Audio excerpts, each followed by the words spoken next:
সামনেই রথযাত্রা। তার আগে কোচবিহারে 136 বছরের বিরতি দিয়ে মদনমোহন দেবের নতুন রথ মহড়া।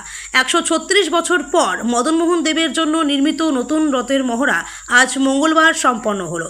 পুরাতন রথটি বহু দিক দিয়ে অবনমন হয়েছিল, তাই এবারে দেবোত্তর ট্রাস্ট বোর্ড মিলে একটি নতুন রথ নির্মাণ করেছে। নতুন রথ প্রায় সম্পূর্ণ। আজ সেই রথের মহড়া চালানো হয়।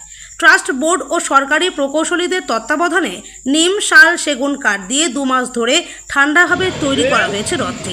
এদিন গঞ্জুবাড়ির ডাংরাই মন্দির থেকে মদনমোহন বাড়ি পর্যন্ত মহড়া হয়।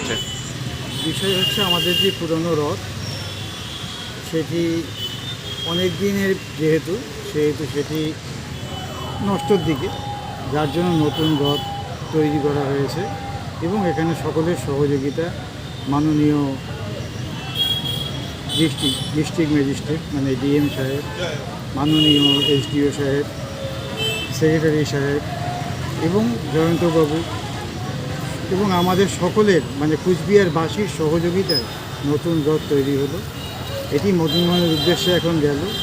সেখানে মদনমোহনকে নিয়ে আসবে আমাদের ডাঙ্গরাই মন্দিরের রাধাকৃষ্ণ, রাজমাতার রাধাকৃষ্ণ, এরা গিয়ে তাকে আপ্যায়ন করে নিয়ে আসবে। সে এখানে 7 দিন এই মাসির বাড়িতে থাকবে। এখানে ভোগরাগ হবে, কীর্তন হবে, পাঠ হবে। 7 দিন থাকার পরে তারপরে আবার এই ডাঙ্গরাই মন্দিরের কৃষ্ণ, রাধাকৃষ্ণ এবং রাজমাতার রাধাকৃষ্ণ তাকে আবার নিজ বাস দিয়ে সেখানে পৌঁছায় দিয়ে আসবে, দিয়ে তারা নিজ বাস দিয়ে চলে আসবে। আজকে কি হলো? আজকে রথটার পূজা হলো, নতুন রথ, নবনির্মিত রথ, তার পূজা হলো। আপনার নাম? আমার নাম জানকীনাথ চক্রবর্তী।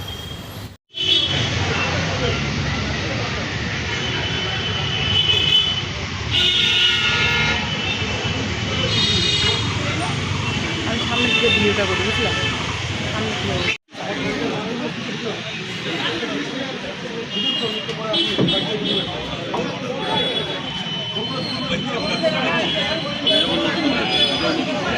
এই বছর হলো না।